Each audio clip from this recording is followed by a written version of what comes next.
Slapstick Theater. Esther's Request to the King.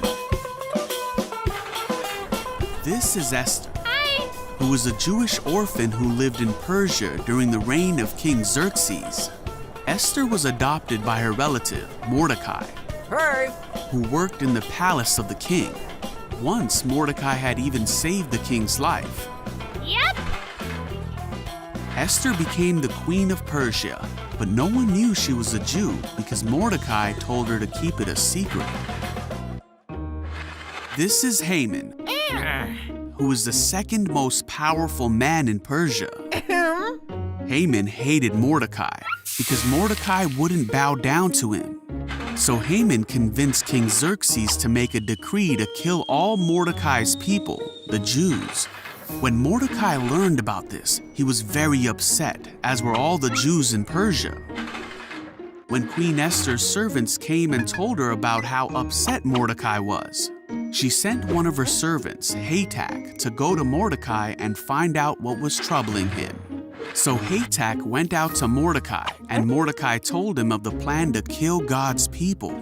Mordecai said that he wanted Esther to go to the king to ask for him to save the Jews. Esther knew that anyone who went to the king without being called could be put to death. But Mordecai reminded Esther that she may have been made queen for such a time as this. So Esther asked for the Jews to pray for her and fast for 3 days. Then Esther put on her royal robes and went before the king. When the king saw Esther, he was happy to see her and asked, "What do you want, Queen Esther?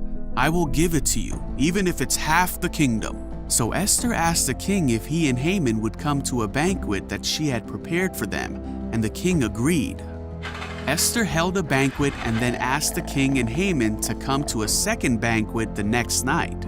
That night, the king was reminded of how Mordecai had once saved his life. King Xerxes decided that he must honor Mordecai and that Haman would help. Then, at the second banquet, Esther told the king about the plot against her people. The king was angry and asked, "Who would do such a thing?" Esther said it was Haman, and the king ordered Haman to be killed on that very night. But the decree to kill all the Jews was still in place, and the Jews were still in danger. So Mordecai asked the king to issue a new decree so that the Jews could defend themselves. The king did, and the Jews defeated all their enemies. God's people were saved and celebrated their great victory.